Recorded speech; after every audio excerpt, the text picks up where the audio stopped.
আসসালামু আলাইকুম, আশা করি সবাই ভালো আছে। আমি ভালো আছি। আবার আপনাদের মধ্যে ভিডিও নিয়ে চলে আসলাম। আজকে বানাবো গরুর মাংসের বালা চাও।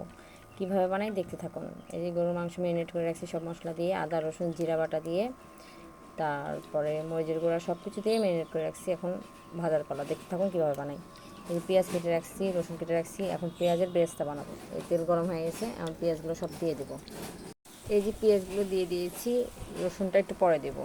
পেঁয়াজটা একটু হালকা নরম হয়ে আসবে, যখন হালকা রঙ উঠে আসবে পেঁয়াজের, তখন দেবো রসুন।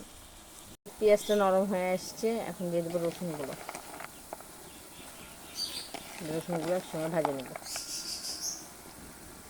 এই যে পেঁয়াজ রসুন বেরেস্তা হয়ে গেছে, এখন তুলে নেব। এই যে পেঁয়াজ বেরেস্তা তুলে নিলাম, এখন এই বেরেস্তার তেলে মাংসগুলো সব ভেজে নেব। বেশ সময় নিয়ে ভাজতে হবে, গরুর মাংস তো।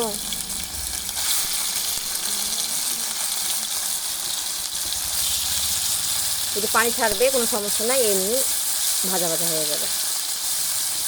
ভাজা ভাজা হওয়ার পরে আপনাদের দেখাচ্ছি।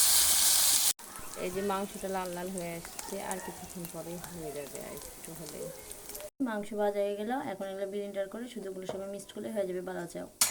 দিয়ে আপনারা গরম ভাতের সঙ্গে খিচুড়ির সঙ্গে খাইতে পারবেন, সালাদ করবেন।